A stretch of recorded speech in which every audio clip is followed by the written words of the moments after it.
రుణమాఫీ చేస్తా బీఆర్ఎస్ ను రద్దు చేస్తారా? హరీష్ కు సీఎం రేవంత్ ప్రతి సవాల్. బావోజీ సేవాలాల్ సాక్షిగా 15 ఆగస్టు లోపే రుణమాఫీ. ప్రజల్ని మోసం చేసినందుకు కేసీఆర్ కు కోదండం వేయాలి. 3900 కోట్ల లోటు బడ్జెట్ తో సీఎం గా బాధ్యతలు చేపట్టా. 4 నెలల్లో 26,000 కోట్ల అప్పులు కిస్తీలు మిత్తి చెల్లించా. 100 రోజుల్లో 5 గ్యారెంటీల అమలు. అయితే రుణమాఫీ చేస్తే బీఆర్ఎస్ ను రద్దు చేయడం ఎందుకు? రుణమాఫీ చేస్తా అనేటువంటిది కాంగ్రెస్ పార్టీకి సంబంధించినటువంటి హామీ, మేనిఫెస్టోలో పెట్టినటువంటి హామీ. కాంగ్రెస్ పార్టీ పెట్టినటువంటి హామీలో కాంగ్రెస్ పార్టీ ఇచ్చినటువంటి మాట ప్రకారము కాంగ్రెస్ పార్టీ రుణమాఫీ చేయాలి. అది మీ బాధ్యత.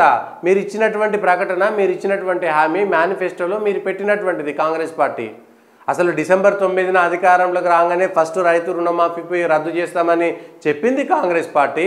అప్పుడు పిసిసి అధ్యక్షుడు రేవంత్ రెడ్డి గారు, ఇప్పుడు ముఖ్యమంత్రిగా ఉన్నారు.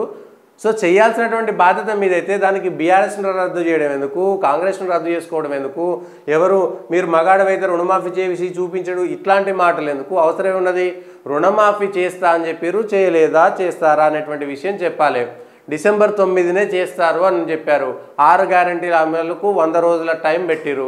100 రోజుల టైం అయిపోయింది కాబట్టి అడుగుతారు రైతు రుణమాఫీ. తెలంగాణకు సంబంధించి కాంగ్రెస్ పార్టీకి గ్రామీణ ప్రాంతాల్లో వ్యతిరేకత ఎక్కడ మొదలైందంటే ఈ రుణమాఫీ అనేటువంటిది కాంగ్రెస్ పార్టీకి ఉరికొయ్యగా మారబోతున్నది ఈ లోక్సభ ఎన్నికల్లో. ఒకటి రుణమాఫీకి సంబంధించినటువంటి అంశము కాంగ్రెస్ పార్టీని ఇబ్బంది పెట్టబోతుంది ఆయా వర్గాలు. ప్లస్ అదేవిధంగా రైతు బంధుకు సంబంధించినటువంటి అంశం కూడా కాంగ్రెస్ పార్టీని ఇబ్బంది పెట్టబోతుంది. రైతు బంధు కూడా అమలు కావడం లేదు. రైతు బంధుకు సంబంధించినటువంటి అంశం కూడా కాంగ్రెస్ పార్టీని ఇబ్బంది పెట్టబోతుంది. ఎందుకంటే గ్రామీణ ప్రాంతాల్లోనే కాంగ్రెస్ గెలిచింది ఈ అంశాలను పెట్టుకునే.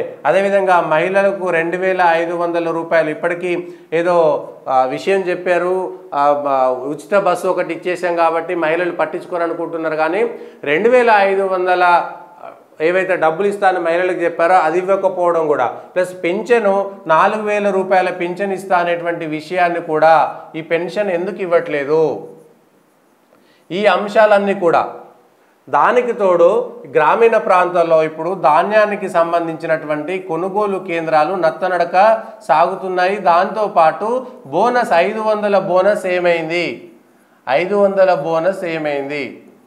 ఇప్పుడు గ్రామీణ ప్రాంతాల్లో నిజామాబాద్లో, చేవెళ్ళలో, కొంత నల్గొండ, భువనగిరి ఏరియాల్లో, ఇటు మెదక్ లాంటి ఏరియాల్లో తిరుగుతున్నప్పుడు అక్కడ గ్రామీణ ప్రాంతాల్లో ప్రజలు చర్చించుకున్నటువంటి అంశాలను మాత్రమే ప్రశ్నిస్తున్నాము. ధాన్యం కొనుగోలు కేంద్రాల దగ్గర ఉంటే అక్కడ పడిగాపులు కాస్తున్నటువంటి పరిస్థితి. ఒక లారీ వస్తే ఇంకో లారీ రావడానికి ఎంత సమయం పడుతుందో కొట్టుకుంటున్నారు రైతులు. ముందు మా ఓడ్లు కాంటా చేయండి అనేటువంటి పరిస్థితి.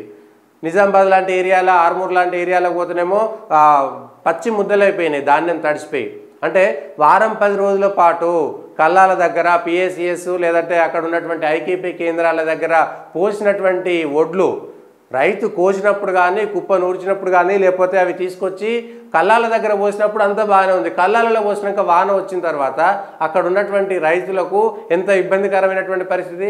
అంటే వారం 10 రోజుల పాటు గవర్నమెంట్ నిర్లక్ష్యం వల్ల రైతుల ధాన్యము తడిసిపోయింది అనేటువంటి కోపం కూడా ఇప్పుడు ప్రజల్లోకి వెళ్ళిపోయింది. ఈ అంశాలు ప్రభావితం చేస్తాయి ఎన్నికల్లో అనేటువంటి విషయం కాంగ్రెస్ పార్టీ గమనించాలి. ఈ అంశాలు మాత్రం చాలా ఖచ్చితంగా ప్రభావితం చేయబోతున్నాయి. రుణమాఫీ అనేటువంటిది మీరు ఇచ్చినటువంటి హామీ, అది మీరు చేయాలి. మీరు చేయకపోతే ప్రతిపక్షాలు ప్రశ్నిస్తాయి. అది బీఆర్ఎస్ కావచ్చు, బీజేపీ కావచ్చు, ఇంకెవరైనా XYZ ఎవరైనా సరే మాట్లాడతారు రుణమాఫీకి సంబంధించి. లేదు గత కేసీఆర్ సర్కారు అన్ని లంక బిందెలు తీసేసింది, ఈ బిందెలు తీసేసింది, కాలికుండిచ్చింది, నీళ్ళు ఎండిపోయినాయి అనేటువంటి విషయం అధికారంలోకి వచ్చేటప్పుడు తెలియదా? కేసీఆర్ని అట్లనే విమర్శించారు కదా. రాష్ట్రాన్ని అప్పుల పాలు చేసిన కేసీఆర్ మేము వస్తే గాడిన పడేస్తామనేటువంటి మాట చెప్పే కదా ప్రజల్లో దగ్గరికి వెళ్ళింది. రైతు రుణమాఫీ అనేటువంటిది మీ బాధ్యత. మీరు చేయకపోతే, ఎందుకంటే ఇప్పటికే గ్రామాల్లో ఎదురు చూశారు. మీరు రైతులు ఒకవేళ పొరపాటున రుణం కట్టుంటే, వడ్డీలు కట్టుంటే మళ్ళీ తీసుకోరు రుణం, మేము వచ్చిన తర్వాత రద్దు చేస్తామన్నారు. రైతు బంధు కూడా 5,000 కాదు 15,000 ఇస్తామని చెప్పారు. 2,500 రూపాయలు మహిళలకు ఇస్తామని చెప్పారు.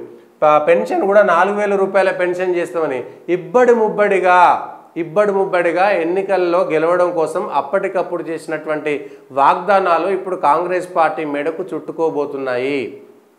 ఇవి గ్రామీణ ప్రాంతాల్లో గ్రామాల్లో చాలా ఖచ్చితంగా ప్రజలు ఆలోచిస్తున్నారు.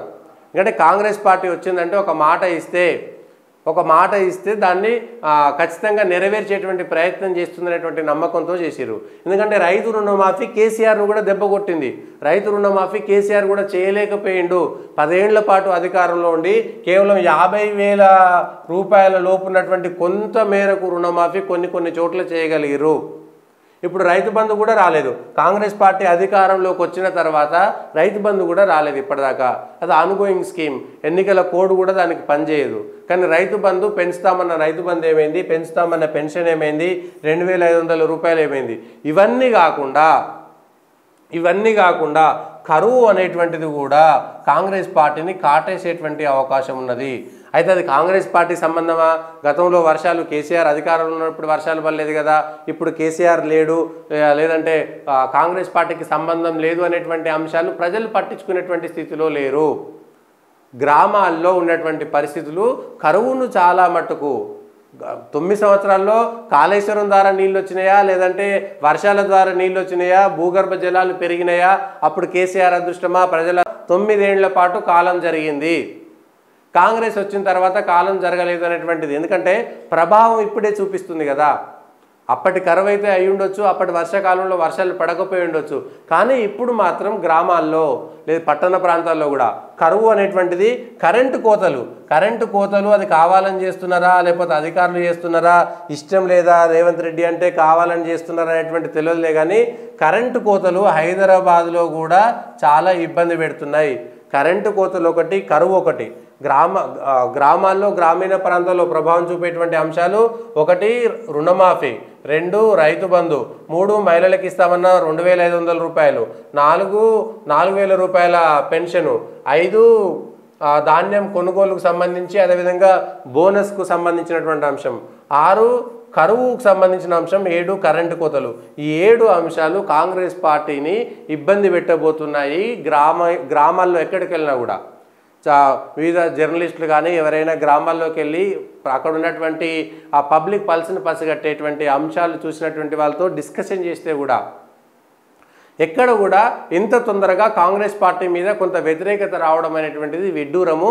మొన్ననే అధికారంలోకి వచ్చినటువంటి కాంగ్రెస్ పార్టీ మీద నమ్మకం కోల్పోతున్నారనేటువంటిది. అయితే ఆ నమ్మకం కోల్పోకుండా రేవంత్ రెడ్డి కొంత ఏది ఉచిత బస్సులు అనేటువంటి అంశాన్ని కొంత మేరకు ప్రయత్నం చేశారు. అది కొంత గ్యాస్ సిలిండర్లు కూడా కొందరికి వచ్చి కొందరికి రాకపోవడము, ఈ కరెంటు 200 యూనిట్లు అనేటువంటిది కూడా అందరికీ రావడం లేనటువంటిది కూడా గ్రామాల్లో చర్చ. ఎట్లుంటుందంటే నాకు రాకపోయినా పర్లే కానీ పక్కలోకి వస్తే తట్టుకోలేనటువంటి పరిస్థితి ఉంటుంది. సో అది కూడా కొంత మేరకు ప్రభావం చూపేటువంటి అవకాశం ఉన్నది. ఇంకొకటి, కాంగ్రెస్ పార్టీ టీఆర్ఎస్ని తిట్టింది ఏంది? మద్యం పాలసీకి సంబంధించినటువంటి అంశం. ఇప్పటికీ బెల్ట్ షాపులు గ్రామాల్లో కాంగ్రెస్ పార్టీ ఎందుకు చేయలేకపోతుంది? బెల్ట్ షాపులకు సంబంధించినటువంటి అంశంలో కాంగ్రెస్ పార్టీ ఎందుకు చేయలేకపోతుంది? చిన్న అంశం, బెల్ట్ షాపులు రద్దు చేస్తున్నామేమనేటువంటి మాట చెప్పొచ్చు కదా. కేసీఆర్ను, టీఆర్ఎస్ సర్కార్ను అనేకసార్లు విమర్శించింది కాంగ్రెస్ కానీ బీజేపీ కానీ. విమర్శించింది ఏంటి? మద్యం అమ్మకాల ద్వారా ప్రజలను మద్యానికి బానిస చేసి ఆ డబ్బులతో ప్రభుత్వాన్ని నడుపుతున్నారు. మరి ఇవాళ కాంగ్రెస్ పార్టీ గ్రామాల్లో బెల్ట్ షాపులు, మద్యము ఇవి కూడా చాలా ఇబ్బంది పెట్టేటువంటి పరిస్థితులు మాత్రం ఉన్నాయి. ఇది కాంగ్రెస్ పార్టీ పైన ప్రభావం చూపుతుంది. బెల్ట్ షాపులను ఎందుకు రద్దు చేయలేదు? దాన్ని మీరు ఖచ్చితంగా కాంగ్రెస్ పార్టీ ప్రచారంలో ప్రతి చోట చెప్పింది. సో ఈ అంశాలన్నీ కూడా. అయితే రైతు రుణమాఫీ చేస్తే బీఆర్ఎస్ను రద్దు చేస్తారా? బీఆర్ఎస్ని ఎందుకు రద్దు చేయాలి? రైతు రుణమాఫీ అనేటువంటిది నిజంగా మీరు రైతు రుణమాఫీ చేస్తే ప్రజల్లో మీకే రేవంత్ రెడ్డి వచ్చిన తర్వాత ధైర్యంగా రుణమాఫీ చేయగలిగింది అనేటువంటి ప్రజల్లోకి మంచి పేరు వస్తుంది, ఇచ్చిన మాట మీద నిలబడ్డాడు అనేటువంటిది వస్తుంది. కానీ బీఆర్ఎస్కి ఏం సంబంధం? బీఆర్ఎస్ ప్రతిపక్షంలో ఉన్నది, ప్రజలు తిప్పికొట్టిరు, బండగొట్టిరు, టీఆర్ఎస్ పార్టీ ఎక్కడో మూలకు పడిపోయింది. పాపం ఇప్పటికే కేసీఆర్ బీఆర్ఎస్ పార్టీ పని అయిపోతుందేమో, పుట్టి మునుగుతుందేమో, తెలంగాణలో బీఆర్ఎస్ ఉనికి కోల్పోతుంది అనేటువంటి భయంతో ఏకంగా బస్సు యాత్రలు చేయాల్సినటువంటి పరిస్థితిలోకి వెళ్ళిపోయింది కేసీఆర్. ఓ టీవీ ఛానల్లో కూర్చొని గంటలు గంటలు ఉపన్యాసం ఇచ్చుకున్నారు. ఎవ్వరు చూసినా కూడా ఏదో బోరు కొట్టేటువంటి సబ్జెక్టులే తప్ప తెలంగాణ ఉద్యమ సమయంలో చెప్పినటువంటి విషయాలు, ఇప్పుడు చెప్పినటువంటి విషయాలను బేరీజ్ వేసుకున్నారు. ఒక టీవీ ఛానల్లో కేసీఆర్ కూర్చొని అన్ని గంటలు మాట్లాడితే అవే విషయాలని చెప్పారు కదా. ఇవాళ టీవీ ఛానల్కు ఇంటర్వ్యూ ఇవ్వడానికి సమయం ఉన్నటువంటి కేసీఆర్ ఓడిపోయినప్పుడు, ముఖ్యమంత్రి పదవికి రాజీనామా చేసినప్పుడు కనీస గౌరవ మర్యాదలు లేకుండా ఒక గవర్నర్కు ఓఎస్డీ ద్వారా లేఖ పంపడం ద్వారానే మీకు ఉండేటువంటి విధానం ఏంటి అనేటువంటిది ప్రజల్లోకి వెళ్ళిపోయింది. కనీసం ఒక ప్రెస్ మీట్ పెట్టి ఇవాళ ఇన్ని గంటలు ఒక టీవీ ఛానల్కి ఇచ్చారు కదా, 5 నిమిషాలు మీడియా సమావేశం పెట్టి 10 సంవత్సరాల పాటు అధికారంలో ఉండడానికి ఓటేసినటువంటి తెలంగాణ ప్రజలకు ధన్యవాదాలు అనేటువంటి మాట కూడా చెప్పలేకపోయారు కదా కనీసం. అంటే ఇవి ప్రజలు పట్టించుకోరనుకుంటున్నారా? ఆ తర్వాత ప్రజల్నే విమర్శించారు. మీ మీద కోపం ఉన్నది, కేసీఆర్ వాళ్ళ కుటుంబం అంటే ప్రజలకు కోపం ఉన్నది, ఏహభావం ఉన్నది, ద్వేషం ఉన్నది అనేటువంటి విషయము ఓటమి ద్వారా తెలిసింది. మీరు ఆ మాట కూడా చెప్పకుండా కనీసం ఓట్లు వేసినటువంటి ప్రజల మీద గౌరవం లేకుండా సభలు పెట్టి ఆ సభల్లో ఏం చెప్పారు? పాలిచ్చే పరిణిషి పెట్టి దునపోతుకు ఓట్లు వేసారంటే ప్రజలు తెలివి తక్కువలు అనేటువంటి మాటనే మళ్ళీ ఉపయోగించారు తప్ప ప్రజలు చైతన్యవంతులు అనేటువంటి విషయాన్ని చెప్పలేకపోయినరు. సో ఆ గంటల పాటు కేవలము ఈ బస్సు యాత్ర కానీ టీవీ ఛానల్లో ఇచ్చినటువంటి ఇంటర్వ్యూలు కానీ బీఆర్ఎస్ పార్టీ ఉనికిని కోల్పోకుండా, ఎందుకంటే ఇవాళ కూడా సిద్దిపేటలో డీసీసీబీ వాళ్ళు వీళ్ళు గజ్వేల్ వాళ్ళు కూడా పార్టీ మారిపోయి కాంగ్రెస్లోకి వెళ్ళిపోయారు. గజ్వేల్లో ఉండేటువంటి వాళ్ళు నిన్నటిదాకా కేసీఆర్ దేవుడు, కేసీఆర్ అంటే ఇది అది అని చెప్పినటువంటి నాయకులంతా కూడా గజ్వేల్లో తూప్రాన్లో ఉండేటువంటి వాళ్ళందరూ కూడా బీఆర్ఎస్ పార్టీని ఇడిచిపెట్టి వెళ్ళిపోయారు. సో ఈ అంశాలే ప్రభావం చూపేటువంటి అవకాశాలు స్పష్టంగా కనపడుతున్నాయి. ఇది కాంగ్రెస్ పార్టీని విమర్శించడం కాదు, గ్రామాల్లో ఉన్నటువంటి విషయాలను మీ ద్వారా చెప్పడము, గ్రామీణ ప్రాంతాల్లో ఉండేటువంటి ప్రజలు చర్చించుకున్నటువంటి అంశాలను నేను వెళ్ళినప్పుడు గమనించినటువంటి అంశాలను మాత్రమే చెప్తున్నాం. ఇది రేవంత్ రెడ్డికి వ్యతిరేకమో, కాంగ్రెస్ పార్టీకి వ్యతిరేకమో, బీఆర్ఎస్కి వ్యతిరేకమో కాదు. ఈ అంశాలు గ్రామీణ ప్రాంతాల్లో ప్రభావితం చూపుతున్నాయనేటువంటి అంశాన్ని చెప్పేటువంటి ప్రయత్నం. అది కాంగ్రెస్ పార్టీ తెలియదా, కాంగ్రెస్ పార్టీకి వాళ్ళకి సంబంధించినటువంటి ఇంటెలిజెన్స్ లేదా, ప్రభుత్వం వాళ్ళు చేయట్లేదా అంటే వాళ్ళు చేస్తున్నారు.